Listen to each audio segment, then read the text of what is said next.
Boa noite a todos os amigos aqui presentes no Chico Xavier e boa noite aos que nós sempre temos como os que nos acompanham através da rede social.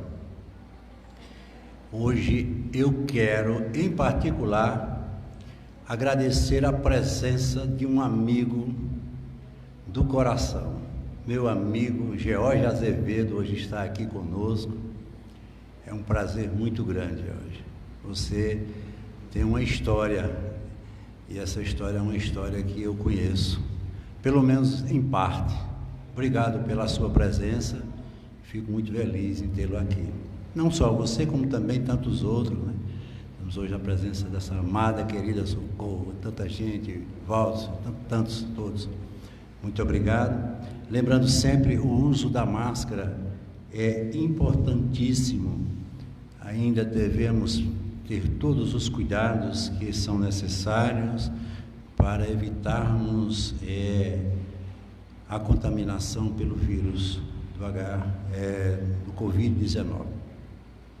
Sempre no início das nossas apresentações, damos os recados que são necessários. Lembrando que nós continuamos com a nossa campanha de cestas básicas e que cada vez mais temos atendido os nossos irmãos, agradecendo sempre os companheiros, amigos, que são os verdadeiros doadores, são aqueles que fazem realmente a caridade. Nós apenas somos os que levam até os familiares essas doações.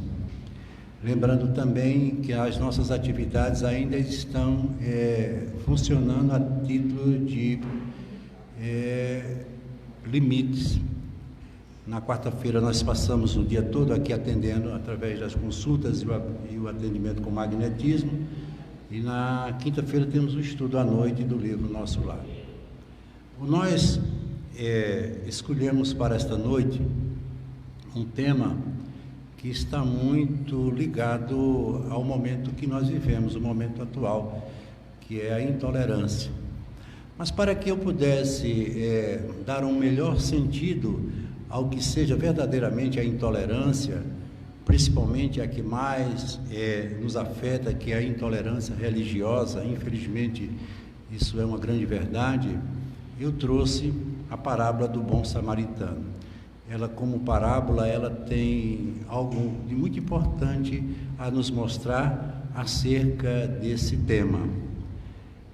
Lá no livro dos Espíritos, ou melhor, no Evangelho segundo o Espiritismo, capítulo 7, que tem como título Bem-aventurados os pobres de espírito, eu consegui tirar uma mensagem que é mais do que uma mensagem, é uma advertência para todos nós, que ela diz exatamente isto: pobre raça humana, cujo egoísmo corrompeu todos os caminhos, retoma novamente a coragem apesar de tudo.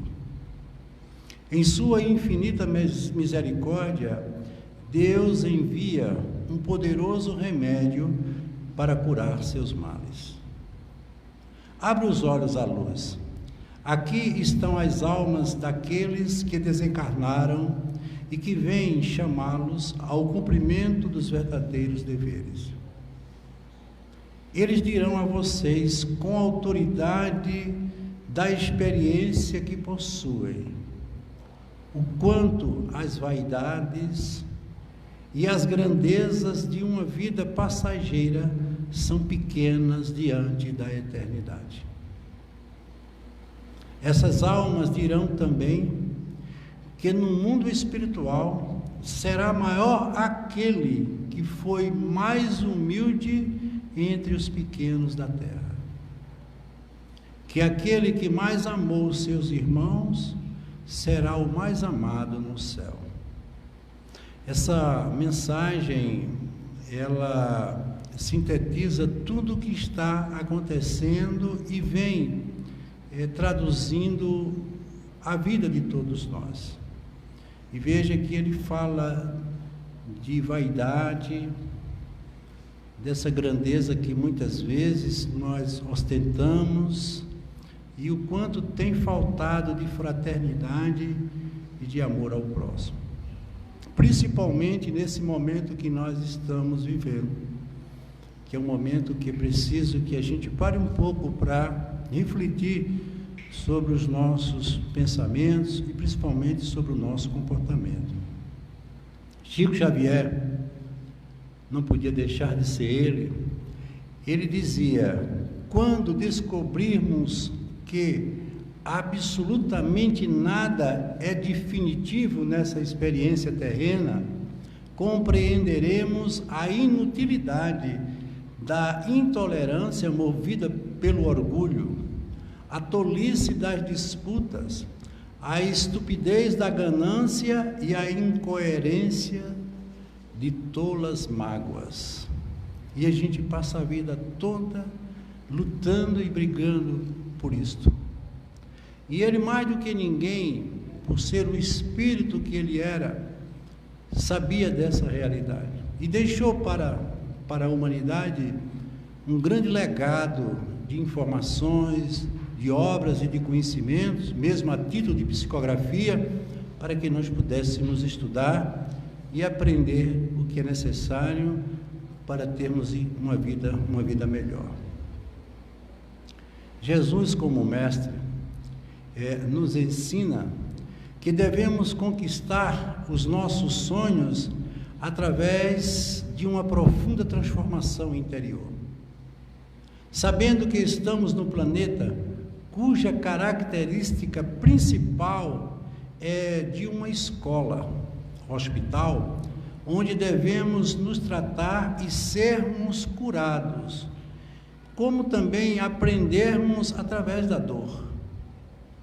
Lembrando que nesse hospital, em cada leito existe um irmão precisando do mesmo médico.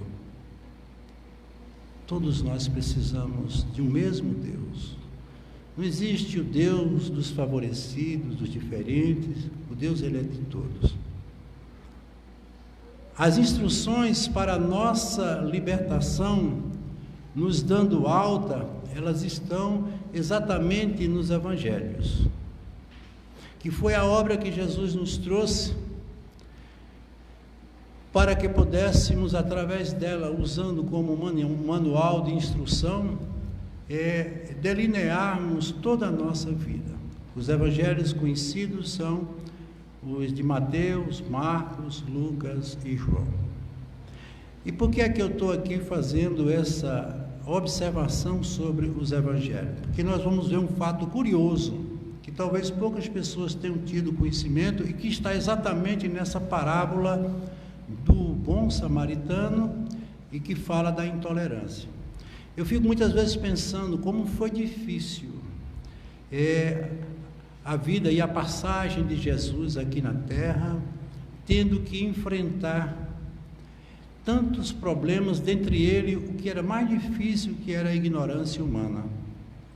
Por isso que ele disse: eu não vim para mover povos, dominar nações, eu vim para mudar consciências. A proposta é exatamente de provocar uma mudança, porque na condição de mestre, ele fazia exatamente esse papel. O mestre, ele tem o poder e a condição de ensinar, mas ninguém confere ou dá a ele a certeza de que seus alunos vão aprender. E o aprendizado só se dá pelas avaliações, por isso que nós vivemos num mundo de provas. A cada minuto, a cada instante, nós somos convidados a dar uma prova do que aprendemos, através dos seus ensinamentos.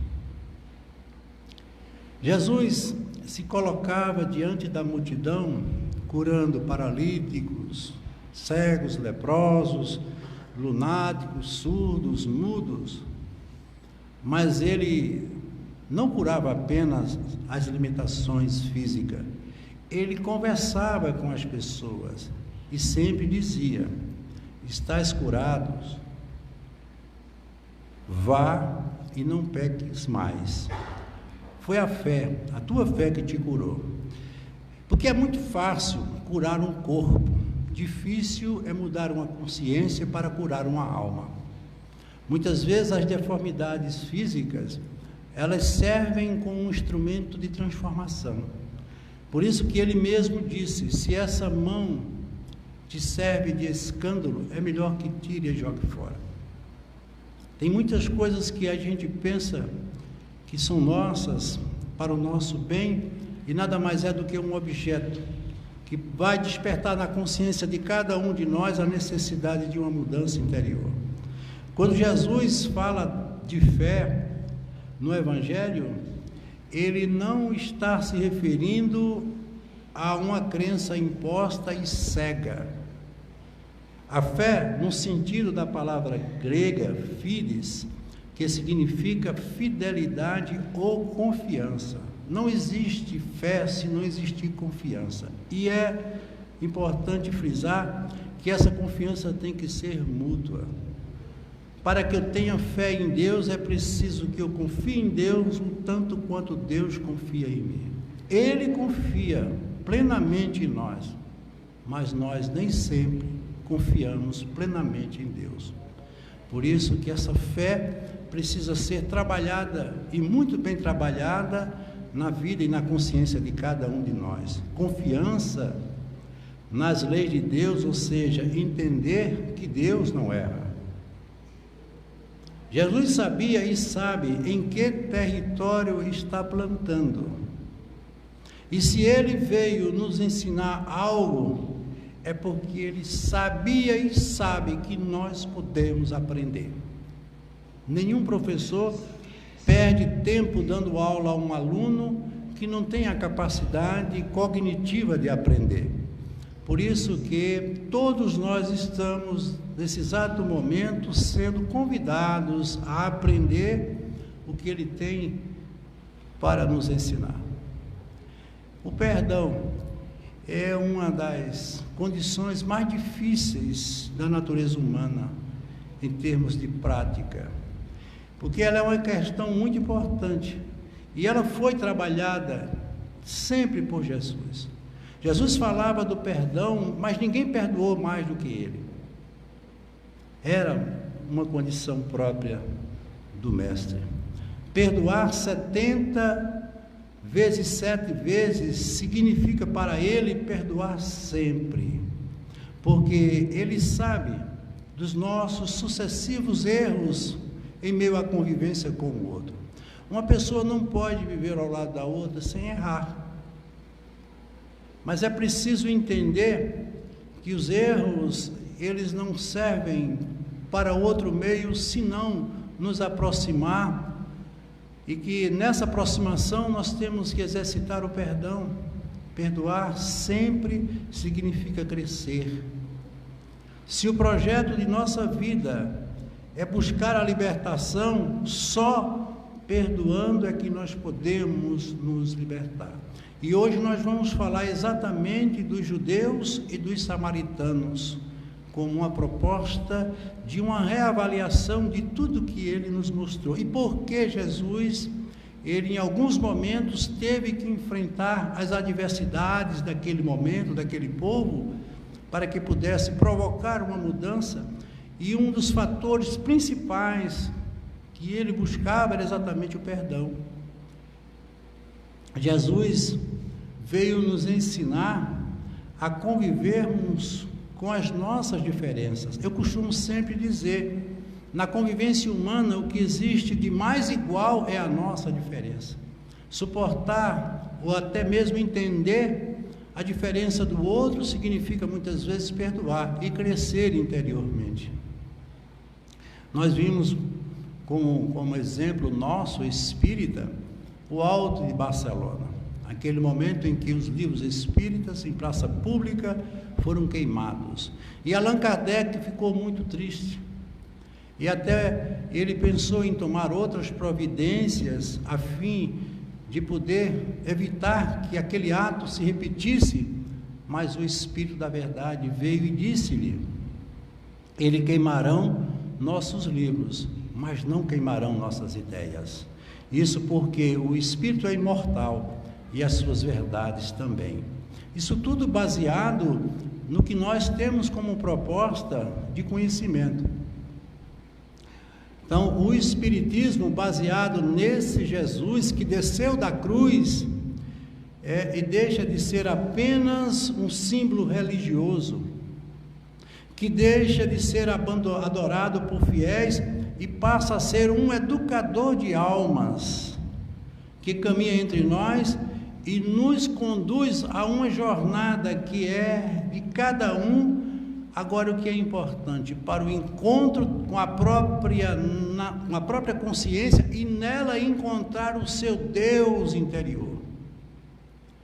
A gente muitas vezes traz como tradição, muitas vezes como dogma, a ideia de buscar um Deus antropomórfico, né? Um Deus ser, um Deus que castiga, que comanda, um Deus que tem poder, quando o Espiritismo nos mostra que esse Deus não existe. O Deus é uma manifestação, Deus é a própria essência que habita e existe dentro de nós. Perdoar, amar, ser uma pessoa boa, é exatamente estimular esse Deus que há dentro de si. O Jesus que o Espiritismo nos apresenta não é um Jesus que traz as pessoas até Ele, é um Jesus que guia as pessoas em direção a Deus. O que um mestre menos quer é o aluno perto dele, porque a capacidade de entendimento mostra-nos que ensinar é libertar. O grande papel do educador é ver o educando buscar os seus caminhos, buscar as suas propostas, os seus sonhos, aquilo que ele tem como objetivo de vida. E Jesus veio exatamente fazer isso na vida de todos nós. Quando falamos do aspecto religioso do Espiritismo, na verdade nós apontamos para essas características, que não há dogma, não há estrutura sacerdotal, não há uma organização institucional que dá ordem, nem comanda fiéis, o que provoca tantas brigas infundadas, gerando a intolerância religiosa, como nós vamos ver. Então, as religiões, elas, por incrível que pareça, elas provocam muito mais conflito do que união. Logicamente, nós não podemos generalizar, mas existe isso ainda como uma verdade. Tem como principal fundamento a imortalidade da alma, nos mostrando que a vida continua. Reconcilia-te com teu inimigo interior enquanto estás aqui na terra, respeitando as preferências de cada um. Esse é o tema base desse nosso momento. Mas a gente não podia esquecer de uma passagem muito bonita também relativa a Jesus, com relação a Paulo de Tarso. Paulo de Tarso foi a maior prova de transformação interior que já houve aqui na terra. Acredito que não existiu depois de Jesus alguém que tenha feito mais pelo cristianismo do que Paulo. E ele, renunciando a tudo, ele abraça a proposta de Jesus e vai divulgar o Evangelho por todas as nações pelas quais ele passou. Mas ele teve um momento muito difícil. Ele achava que um dia, quando chegasse à Grécia, por ser a capital da filosofia, o lugar aonde se detinham todos os conhecimentos, ele iria fazer uma revolução em termos da proposta do Cristo, como eu disse, o Evangelho. E lá ele não encontrou nada que pudesse lhe dar esse mesmo pensamento, esse apoio.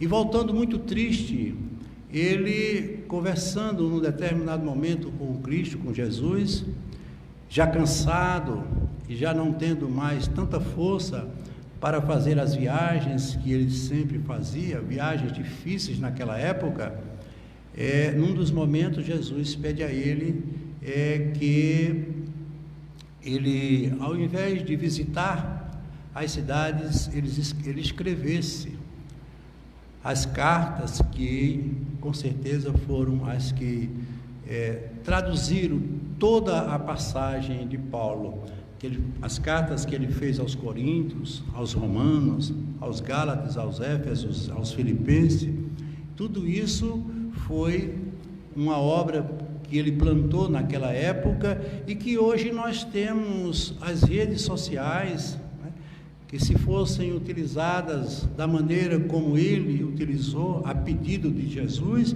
talvez nós tivéssemos uma maior divulgação do cristianismo, esse principalmente redivido que todos nós divulgamos, e principalmente hoje, mais do que ninguém, a doutrina espírita tem feito esse papel, que é exatamente difundir toda essa proposta renovadora que todos nós precisamos para buscarmos, como eu disse, uma vida melhor.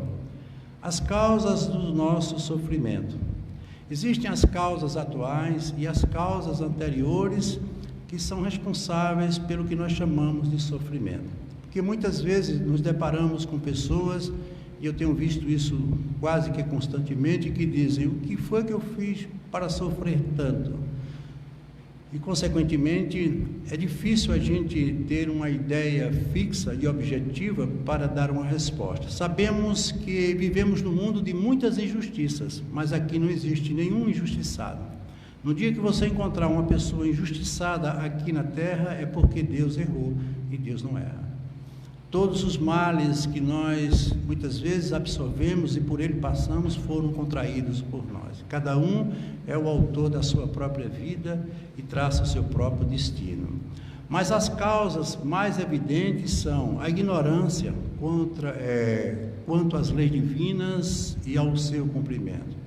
Porque quando Allan Kardec perguntou aos espíritos aonde é que estava a lei de Deus, eles foram brilhantemente objetivos, dizendo: a lei de Deus está na consciência de cada um. Nós temos um tribunal permanente, julgando todos os nossos atos, todas as nossas ações. Por isso que eu sempre digo, quando alguém erra, o que ela menos quer ouvir é de alguém dizendo que ela errou, porque ela sabe o erro que cometeu. Se você não souber hoje, amanhã você vai saber. Por isso que ele usa aqui a ignorância. Ignorar é não saber. Muito do que nós praticamos e fazemos é porque não temos o devido conhecimento. O egoísmo desenfreado, nós vamos ter que falar sobre ele. O desconhecimento sobre a finalidade da vida. Vivemos uma vida totalmente materialista, sem darmos a menor importância à nossa verdadeira essência, que é espiritual, a ponto de dizermos que temos um espírito. Nós não temos um espírito, nós somos um espírito que temos um corpo.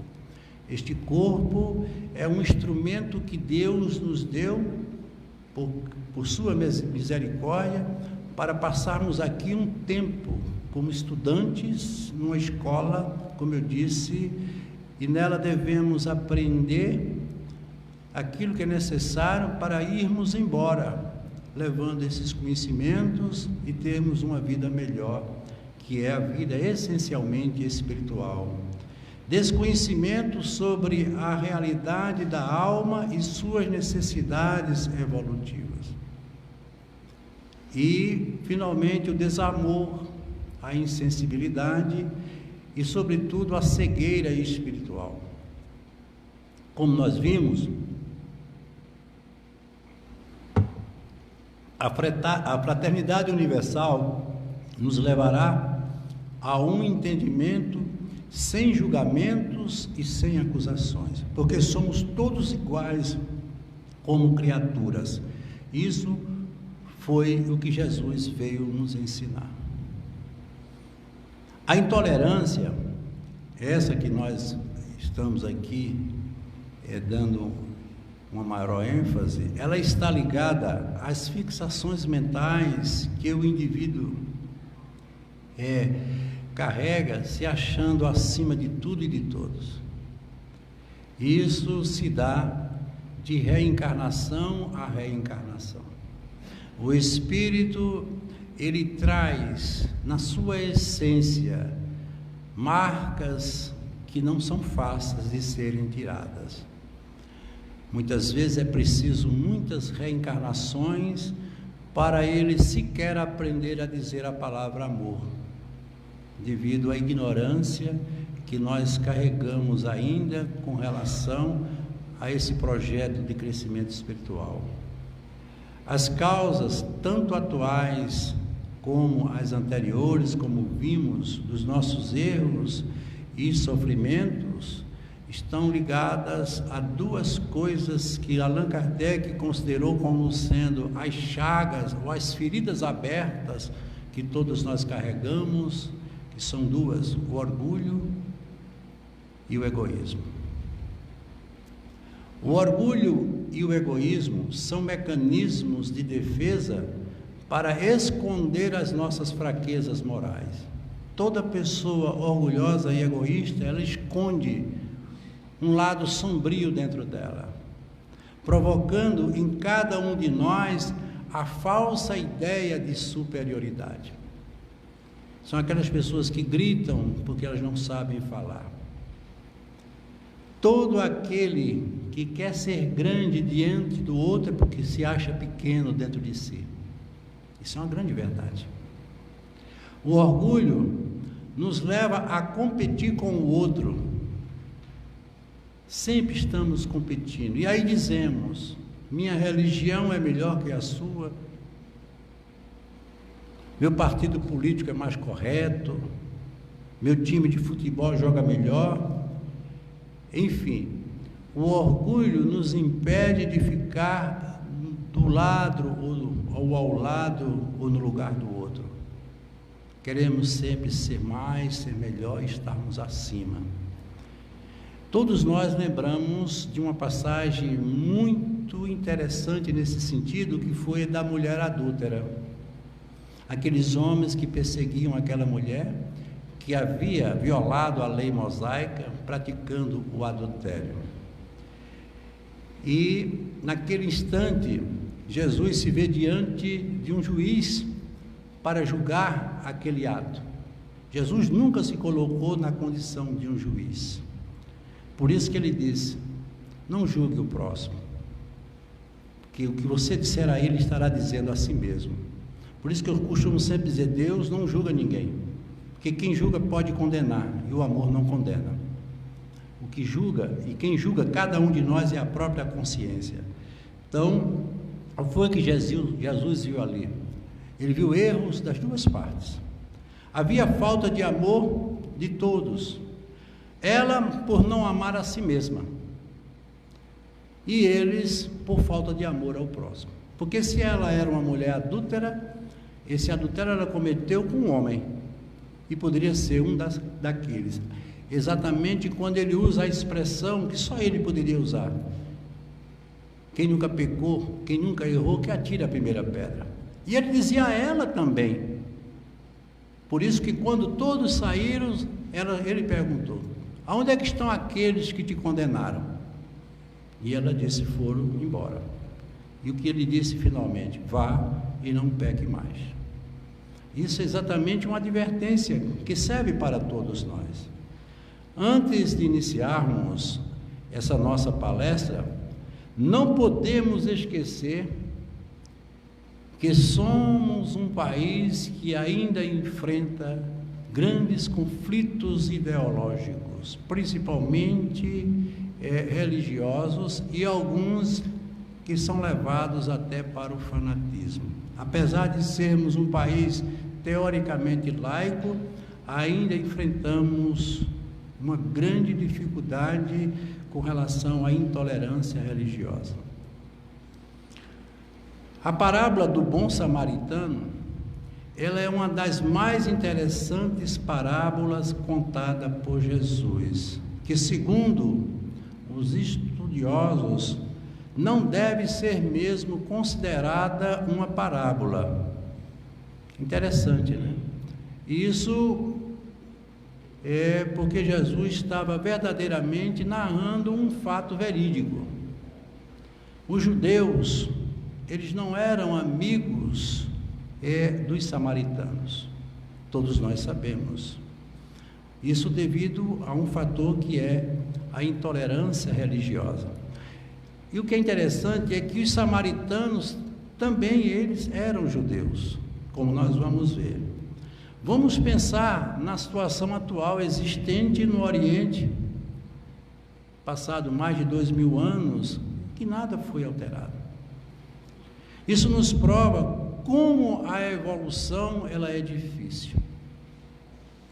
Passado mais de 2000 anos e o homem ainda continua lutando de forma inconsequente e movido pela intolerância pelas mesmas causas. Isso está muito ligado, como eu disse, ao fanatismo. Essa intolerância, como vamos ver, não deixou de repercutir até mesmo entre os apóstolos e os evangelistas. Veja como era difícil para Jesus. Até os seus companheiros, os 12 apóstolos, eles eram intolerantes. Jesus tinha que todos os dias trabalhar com tudo e com todos. A prova disso, veja o que é que ele diz aqui, é que o único evangelista que registrou a parábola do bom samaritano foi Lucas. Nem Mateus, nem João e nem Marcos falaram dessa parábola. E nós vamos entender por quê. A prova disso é que o único evangelista que registrou, como eu disse, a parábola do bom samaritano foi Lucas, apesar dele não ter sido um dos 12 apóstolos. Todos nós sabemos que Lucas não foi um daqueles que andou com Jesus na condição de um apóstolo. Também ele não era considerado um judeu, o que é mais importante ainda. Lucas, ele nasceu na Antioquia, que era um território romano, e também era médico, que havia se formado, estudado na Grécia. Então vamos fazer aqui um breve esclarecimento histórico para que a gente possa entender, porque foi apenas Lucas que narrou essa parábola. Os judeus, eles possuíam 12 tribos. Logo após a morte do rei Salomão, como todos nós conhecemos, esse rei sábio, um homem de muito conhecimento, de muita cultura, essas tribos elas se dividiram. 9 tribos constituíram o reino de Israel e 3 tribos constituíram o reino de Judá. Essas 3 tribos que foram constituir o território do reino de Judá foram exatamente os samaritanos, formando aquele território que chamamos de Samaria ou Samária.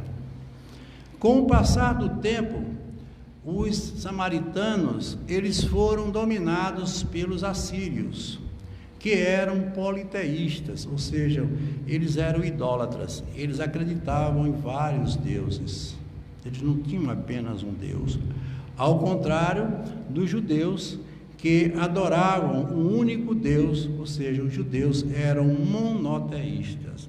A briga era exatamente essa.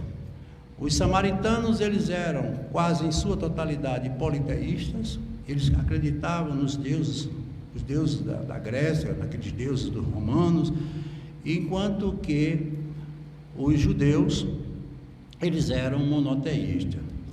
Os judeus, por sua vez, passaram a evitar o território dos samaritanos. Mesmo sendo todos vizinhos, eles consideravam aquele território como um território não sagrado. Curiosamente, aí vem a parte mais importante, a Samaria ficava entre a Judéia e a Galiléia. Jesus era considerado galileu, pois Nazaré era uma província que ficava na Galiléia. Esse conflito até hoje existe. Veja, mais de 2000 anos, tudo isso ainda existe. Vejam como a intolerância era difícil de ser removida da consciência humana. E Jesus, fazia sempre questão de passar pelo território dos samaritanos, indo da Judéia para a Galiléia, o que mexia muito com os apóstolos. Por isso que agora a gente entende o fato deles não terem nem Lucas, aliás, nem Marcos, nem João, eles terem escrito nos seus nos seus evangelhos essa passagem. Por quê? Porque eles eram intolerantes em termos religiosos, eles não aceitavam o samaritano. Essa parábola é muito atual para a humanidade inteira, sim, falando também do evangelista Mateus. Conta, vejam como a narrativa se dá e como ela é rica de informações acerca desse tema. Conta o evangelista Lucas que se aproximou de Jesus um provável doutor da lei, um daqueles homens do Sinédrio, e lhe fez a seguinte pergunta. Jesus, ele era muito interpelado pelo conhecimento que ele trazia por esses homens que se diziam homens da lei. E ele diz: mestre, o que devo fazer para herdar a vida eterna? O que devo fazer para herdar esse reino que você tanto prega, que é o reino de Deus? Jesus responde. Jesus nunca deixava de ter uma resposta a nível de um Cristo, né? O que é que está escrito na lei antiga dos profetas? E ele responde: amar a Deus sobre todas as coisas e ao próximo como a si mesmo. Todos nós sabemos que a lei mosaica tem esse mandamento, né? E Jesus retruca: você disse muito bem, faça isso e você viverá para a eternidade. Jesus foi muito objetivo, mas o doutor da lei insistiu dizendo: quem é o meu próximo? Veja que pergunta. Quem é o meu próximo? Quem é o seu próximo? Jesus não responde. E aí ele conta a parábola. Um homem que era judeu descia de Jerusalém para Jericó. Jericó era uma pequena cidade que ficava a pouco mais de 20 quilômetros de Jerusalém. Por isso que ela era muito transitada por homens que faziam esse percurso a pé. E nesse percurso, um pequeno homem, aliás um judeu, ele foi assaltado por um daqueles que ali ficavam, que eram os bandidos, assaltantes, e além de levarem tudo que ele tem, ele ficou muito ferido e muito machucado. Logo após o ocorrido, daquele fato, passou pelo local um sacerdote judeu, que podia ser até ele mesmo, aquele doutor da lei, e nada fez para socorrer aquele homem. E aí, quando Jesus narra isso como uma parábola ou como uma mensagem, com certeza ele mexeu com os judeus, ou seja, um irmão caído, moribundo, praticamente morto, e passa um doutor da lei e nada faz. Daí ele ter usado em determinado momento aquela expressão de sepulcros caiados, né? São belos por fora e podres por dentro, né? Em seguida veio um levita, que também era judeu, que também não socorreu aquele homem moribundo. Já um terceiro homem, esse que era um samaritano, vendo o homem caído, aproximou-se do mesmo e o socorreu, utilizando para combater os hematomas o azeite, e para tratar das feridas ele usou o vinho, porque era muito comum naquela época usar o azeite e o vinho tanto como alimento como medicamento. Levou para uma hospedaria, colocando ele em sua montaria, e lá ele deixou aquele homem, dando ao dono da hospedaria como pagamento 2 denários. Denários são 2 dias de serviço. E precisando ele seguir viagem, ele ainda disse que voltaria depois. Caso tivesse mais alguma despesa, ele pagaria o complemento pela hospedagem daquele homem. Veja que a parábola, ela parece ser simples, mas ela traz profundas reflexões.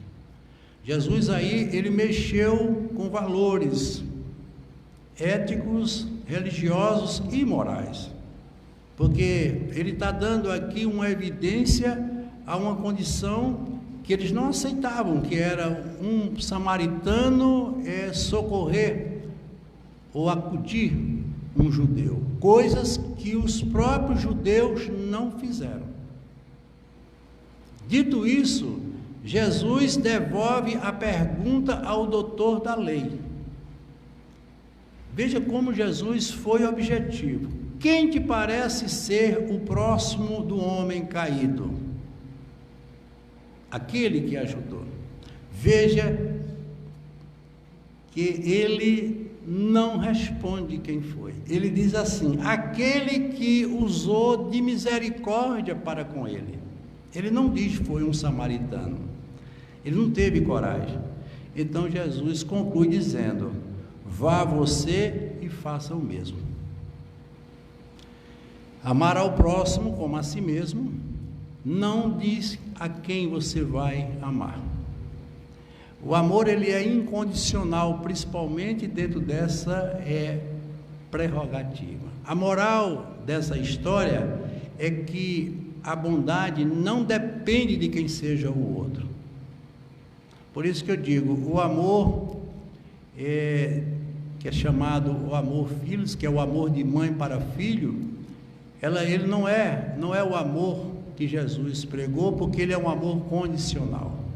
A mãe deste filho não ama o filho da outra da mesma maneira. E Jesus veio pregar exatamente um amor que não se submetia a condição nenhuma. Samaritanos e judeus são todos filhos de Deus, independente da preferência religiosa, política, seja ela qual for. Mas é muito difícil a humanidade entender isso e ter isso como uma condição de vida.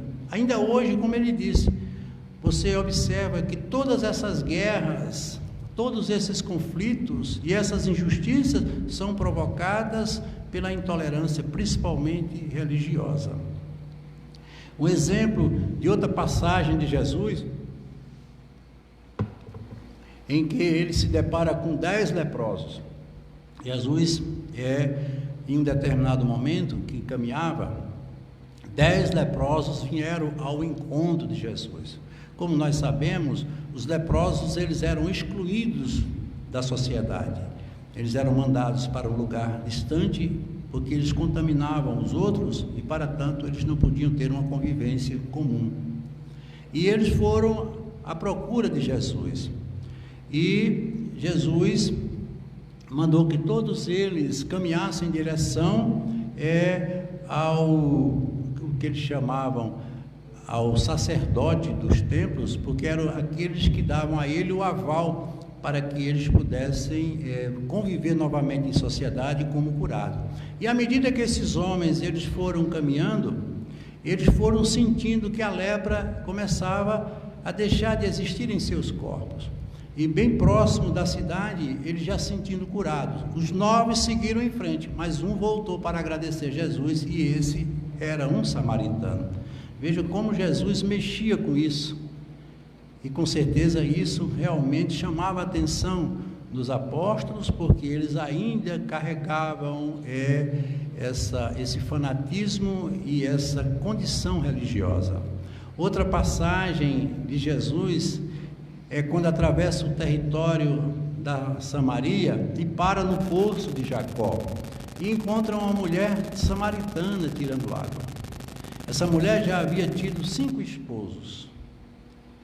Jesus dirige-se para ela e diz: mulher, dá-me de beber que eu tenho sede. Ela responde: mas você pedindo água a mim, eu samaritana, e você sendo um judeu?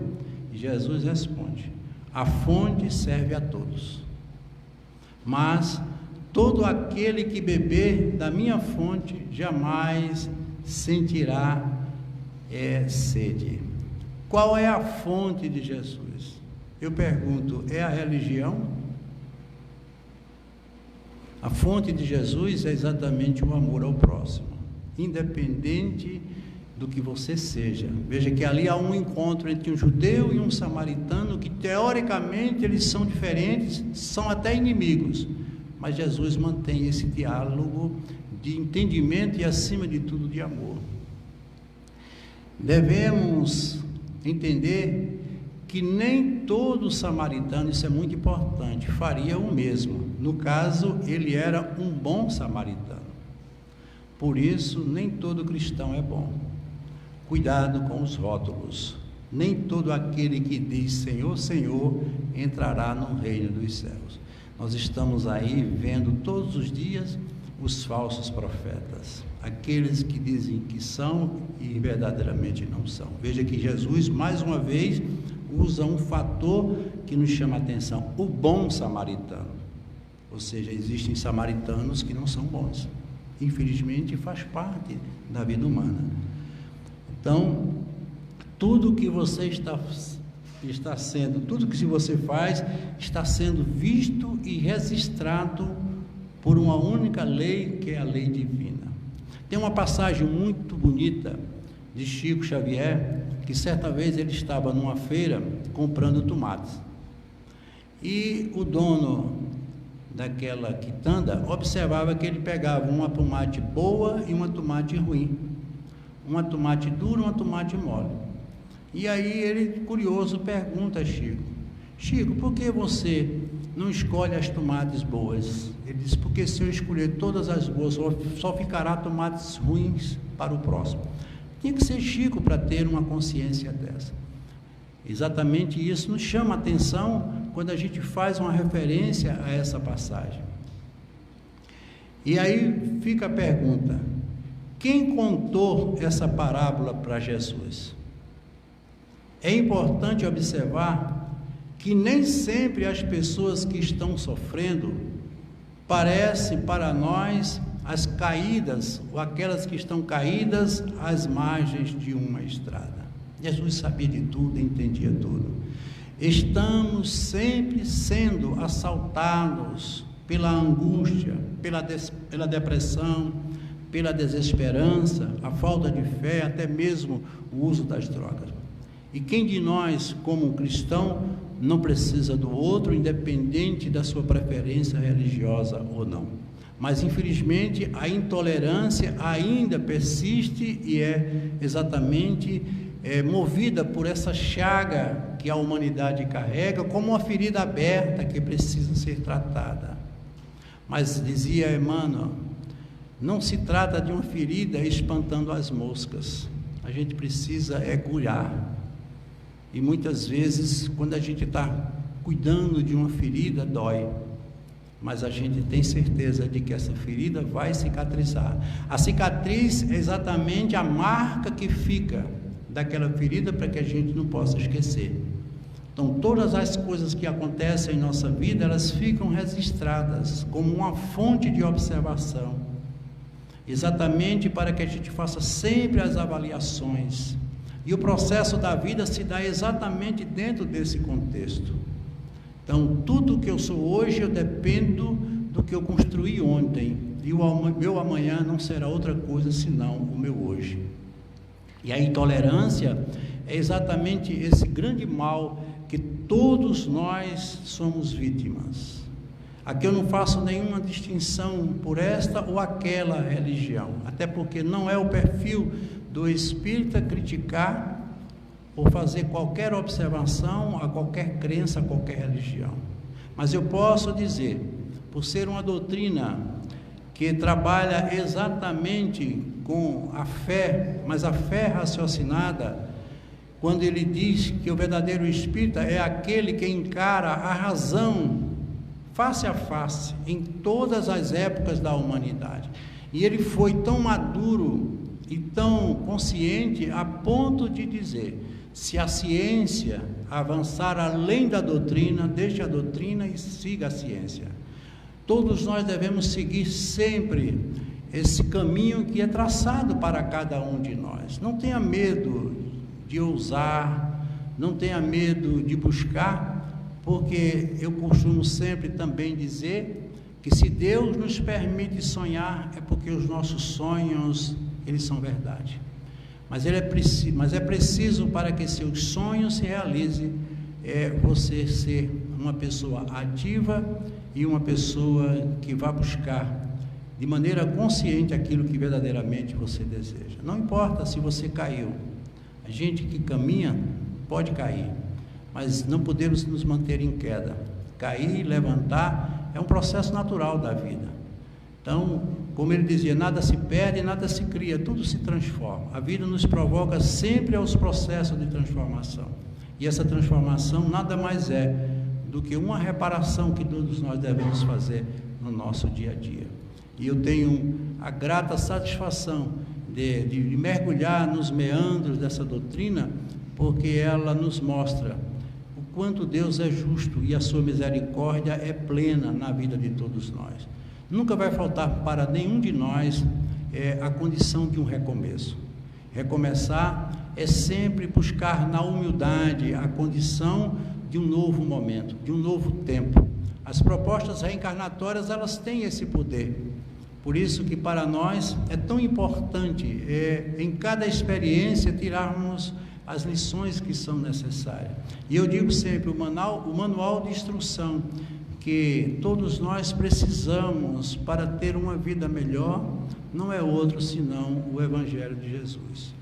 Esse Evangelho que Ele nos deixou, não apenas para nós aqui deste planeta, um planeta tão pequeno, tão insignificante dentro dessa grandiosidade que é o universo. Podemos dizer que a Terra está no quintal de uma galáxia. Quantos mundos, quantos lugares ainda por ele devemos passar, mas ele disse uma coisa muito forte: tudo vai passar, mas as minhas palavras, elas não vão passar. Aquilo que o professor diz, aquilo que o professor ensina como verdade, será verdade para sempre. E ele era um mestre nisso. Sei das dificuldades, sei da sua luta, quando ele disse: nós não podemos mais acreditar naquele Jesus crucificado, que veio ao mundo dar a vida para nos salvar. Esse Jesus não existe. O professor não dá a vida pelo aluno, o professor dá ao aluno conhecimento. Jesus nos deu conhecimento. Aqueles momentos que ele passou foi apenas para simbolizar a passagem de todos nós pela ignorância que carregamos. Se ele era mestre, ele sabia o que estava nos ensinando, e de todos nós ele espera o conhecimento. Eu aproveitei agora para finalizar, de uma mensagem muito bonita, que foi escrita por Altair Veloso, que chama-se A Intolerância. E ele diz assim: que me perdoe a realidade, mas a religião de verdade, a que Jesus mais queria, talvez fosse a ecologia. Ela não tem fronteiras e só serve e só nos reserva a um mandamento: preservação das espécies com urgência e sem adiamento. Hoje ela pensa nas plantas, nos rios, no mar, nos bichos. Amanhã, com certeza, com a mesma dedicação e capricho, pensará com muito cuidado nos irmãos abandonados. Ah, se ela tivesse mais força para sustentar a sua zanga, evitaria com certeza a fome cruel de Ruanda. Ainda era menino quando a impertinência sangrou com a bola de fogo a pobre Hiroshima. Mas ela cresce e se instala como uma prece no coração das crianças, trazendo muita esperança. Eu tenho toda a certeza que o nosso planeta, um dia mesmo cansado, exausto, terá toda a garantia de ser guardado por uma geração de verdadeiros vigias. Nunca mais veremos a espada fria do Holocausto. A intolerância, repito, é a mais triste de todas as doenças. Não tem dó, não tem clemência, deixa tantas cicatrizes nas pessoas, nos países, até nas religiões guardiãs da luz celeste, abandonando suas crenças para empunhar a violência do cacetete. E o que na verdade refresca o gosto de Deus é um leque que tem uma haste de Calvino e a outra de Allan Kardec. Na outra haste, a brisa que vem das terras de Shiva, e uma dos franciscanos, como também outras dos beduínos. Não precisa ir muito longe. Jesus nasceu entre os rabinos. Meus olhos se enchem de água para apagar essas chamas da intolerância insana, que com soberba e com frieza nos homens colocam vendas, para que não vejam a diferença que há entre nós.